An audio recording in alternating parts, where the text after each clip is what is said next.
Hello दोस्तों, स्वागत है आप सबका आपके अपने YouTube channel x for study में।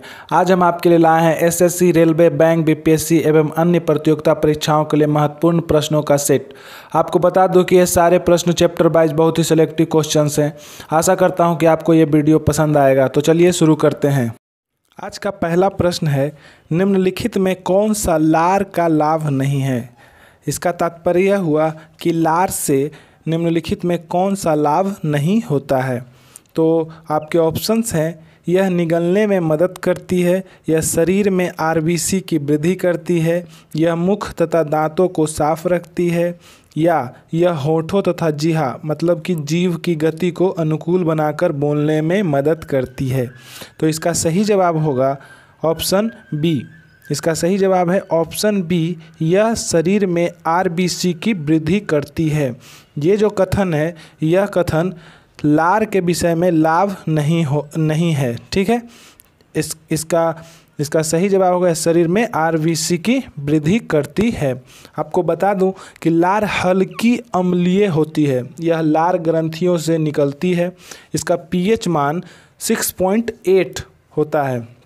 इसमें लगभग 99.5% जल होता है। शेष भाग में जल में घुले कई प्रकार के विलेय पदार्थ होते हैं, जैसे पदार्थों में कुछ आयन तथा एंजाइम होते हैं। लार खाद्य पदार्थों को निगलने में मदद करती है, मुख्य तथा दांतों को साफ रखती है, यह होठों तथा जिह्वा की गति को अनुकूल बनाकर बोलने में मदद करती है। ये सारे लार के लाभ हैं। चलते हैं अगले प्रश्न पे। अगला प्रश्न है, लार किसके पाचन में मदद करती है। आपके ऑप्शन हैं वसा, स्टार्च, प्रोटीन या विटामिन। क्वेश्चन, लार किसके पाचन में मदद करती है। आपका आंसर है वसा, प्रोटीन, स्टार्च या विटामिन। तो इसका सही जवाब है स्टार्च। स्टार्च को पचाने में लार मदद करती है। लार को पाचन कार्यों में शामिल है। लार के पाचन कार्यों में शामिल हैं, जैसे कि भोजन को गीला करना और भोजन की लुगदी बनाना ताकि आसानी से निगला जा सके। लार में एंजाइम एमिलेस होता है जो स्टार्च यानी मंड को मल्टोज में तोड़ता है। चलते हैं अगले प्रश्न पे। अगले प्रश्न पे जाने से पहले इसका सही जवाब होगा स्टार्च। अगला प्रश्न है, मुख से निकली लार का पाचन करती है। मुख से निकली लार पाचन करती है किसका। तो इसका सही जवाब होगा मंड यानी स्टार्च, पिछले क्वेश्चन में जैसा कि बताया गया था। अगला प्रश्न है, निम्नलिखित में से किस भाग में पाचन एवं श्वसन नलियां क्रॉस करती हैं। निम्नलिखित में से किस भाग में पाचन एवं श्वसन नलियां क्रॉस करती है। आपके ऑप्शंस हैं ग्रसनी, कंठ, ग्रसनली या श्वान नली। ऑप्शंस ग्रसनी, कंठ, ग्रास नली या श्वान नली। तो इसका सही जवाब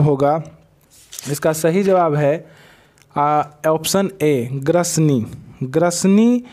ग्रसनी में पाचन एवं श्वसन नलियां क्रॉस करती हैं। बता दें कि कठोर तालु के विकास के कारण श्वास मार्ग बन जाने से हमारे अंतःनासा द्वार काफ़ी पीछे ग्रसनी में खुलते हैं। ग्रसनी में मुख गुहिका एवं नासा मार्ग मिलते हैं। इस प्रकार ग्रसनी भोजन एवं वायु के लिए सहमार्ग का काम करती है। इसका सही जवाब होगा ग्रसनी। चलते हैं अगले प्रश्न की ओर। अगला प्रश्न है, अन्न एक समृद्ध स्रोत है किसका। अन्न जो है एक समृद्ध स्रोत है, वह किसका है। अन्न जो है एक समृद्ध स्रोत है, वह किसका है। आपके ऑप्शंस हैं स्टार्च के, ग्लूकोज के, फ्रक्टोज के या मल्टोज के। तो इसका सही जवाब होगा स्टार्च। अन्न जो है एक समृद्ध स्रोत है स्टार्च का। अन्न में स्टार्च प्रचुर मात्रा में होती है। सभी पादपों के बीजों और फलियों में मंड अमाइलोज या अमाइलोपेप्सिन के रूप में उपस्थित रहता है। तो इसका सही जवाब होगा स्टार्च।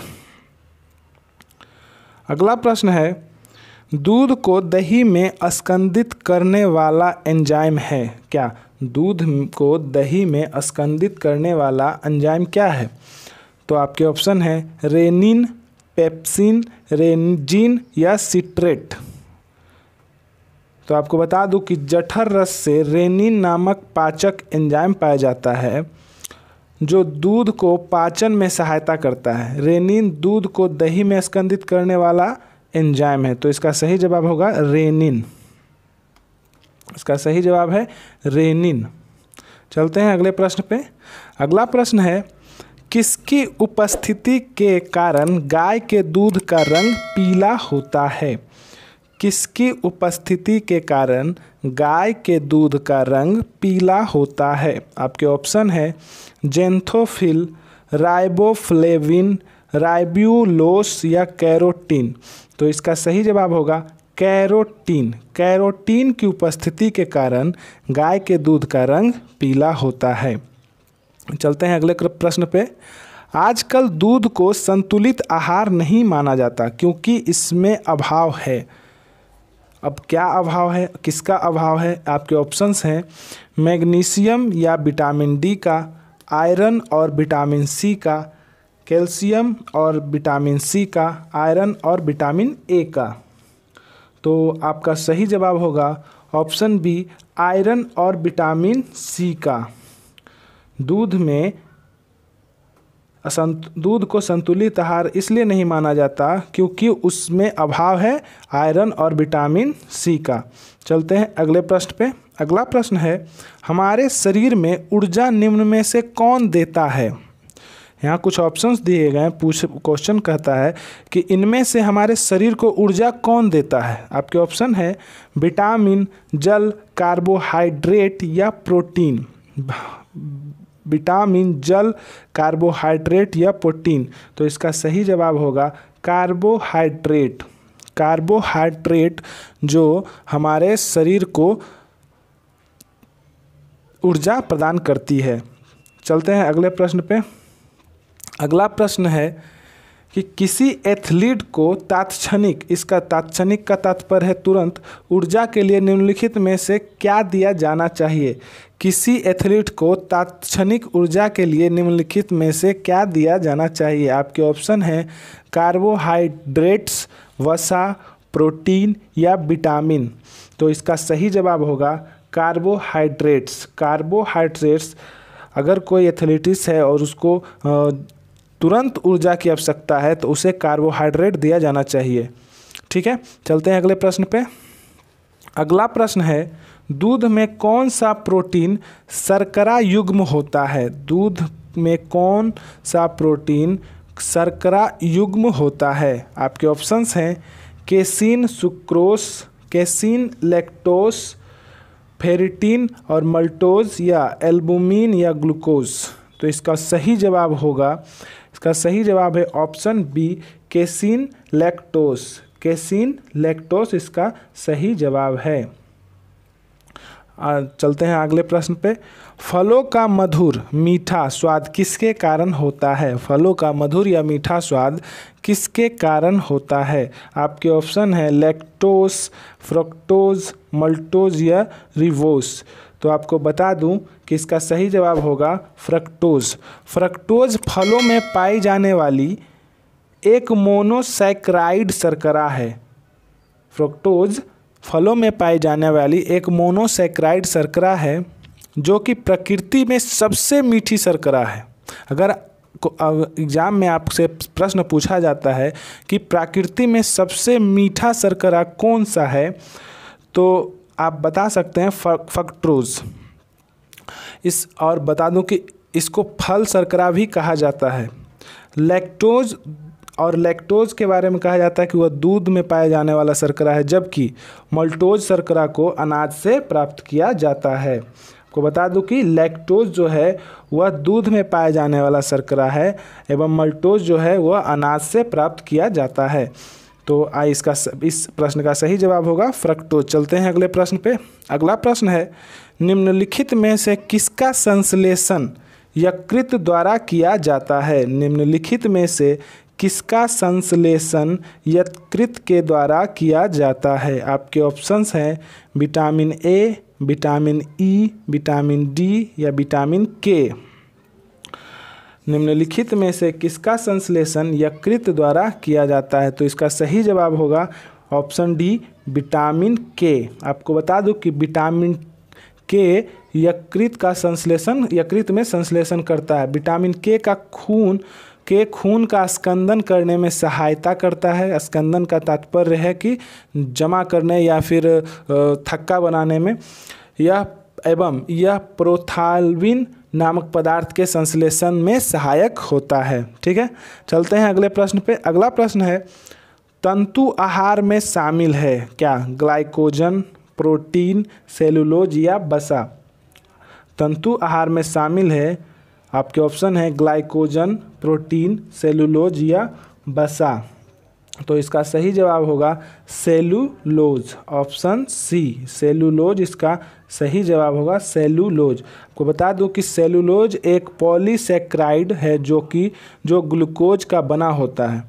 यह तंतु आहार के रूप में लिया जाता है, परंतु इसके पाचन के लिए एंजाइम अनुपस्थित होने के कारण शरीर में इसका पाचन नहीं हो पाता है। ठीक है, अगला प्रश्न है, हमारे शरीर में त्वचा की सतह के नीचे मौजूद वसा किसके विरुद्ध अवरोधक का कार्य करती है? क्वेश्चन है, हमारे शरीर में त्वचा की सतह के नीचे मौजूद वसा किसके विरुद्ध अवरोधक का कार्य करती है? आपके ऑप्शन है शरीर में ऊष्मा की क्षति, शरीर में अनिवार्य द्रव्यों की क्षति, या सी शरीर में लवण की क्षति, या डी पर्यावरण से हानिकारक। तो इसका सही जवाब होगा ऑप्शन ए, शरीर में ऊष्मा की क्षति। शरीर में ऊष्मा की क्षति के विरुद्ध अवरोधक का काम करती है शरीर की त्वचा। चलते हैं अगले प्रश्न पे। अगला प्रश्न है, आयोडीन का प्रयोग किसका प्रकलन करने के लिए किया जाता है? आयोडीन मान का प्रयोग किसका प्राकलन करने के लिए किया जाता है? आपके ऑप्शन है तेल में हाइड्रोक्सिल समूह, तेल में क्षार तत्व, तेल में अंशुत्रित, तेल में कार्बोक्सिलिक समूह। तो इसका सही जवाब होगा ऑप्शन सी, तेल में असंतृप्ति। तेल में असंतृप्ति इसका सही जवाब होगा। चलते हैं अगले प्रश्न पे। अगला प्रश्न है, निम्नलिखित में से किसको किसी कोशिका के अचल संपत्ति माना जाता है? निम्नलिखित में से किसको किसी कोशिका में अचल संपत्ति माना जाता है? आपके ऑप्शन हैं कार्बोहाइड्रेट, वसा, प्रोटीन या न्यूक्लिक अम्ल। तो इसका सही जवाब होगा ऑप्शन डी, न्यूक्लिक अम्ल। न्यूक्लिक अम्ल की खोज 1869 में फ्रेडरिक मिशन ने की थी। आपसे अगर क्वेश्चन पूछा जाता है कि न्यूक्लिक अम्ल की खोज किसने और कब की थी, तो इसका सही जवाब होगा 1869 में फ्रेडरिक मिशन ने की थी। कोशिका में अचल संपत्ति न्यूक्लिक अम्ल को ही कहा जाता है। चलते हैं अगले प्रश्न पे। अगला प्रश्न है, नाइट्रोजन किसका अनिवार्य घटक होता है? नाइट्रोजन किसका अनिवार्य घटक होता है? आपके ऑप्शन है समस्त वसा, प्रोटीनों, विटामिनों या सभी कार्बोहाइड्रेटों। तो इसका सही जवाब होगा प्रोटीनों। प्रोटीनों नाइट्रोजन का अनिवार्य घटक होता है। प्रोटीनों का नाइट्रोजन अनिवार्य घटक होता है। बता दूं कि नाइट्रोजन प्रोटीन का अनिवार्य घटक होता है। प्रोटीन का आणविक यौगिक कार्बन, हाइड्रोजन, ऑक्सीजन एवं नाइट्रोजन से बना होता है। फिर से, प्रोटीन का आणविक यौगिक कार्बन, हाइड्रोजन, ऑक्सीजन एवं नाइट्रोजन से बना होता है। चलते हैं अगले प्रश्न पे।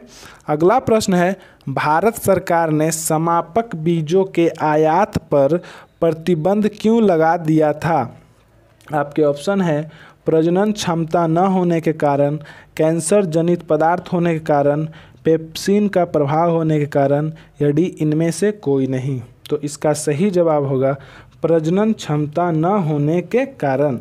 भारत सरकार ने समापक बीज के आयात पर इसलिए प्रतिबंध लगा दिया गया था क्योंकि इस बीज में प्रजनन क्षमता नहीं होती है।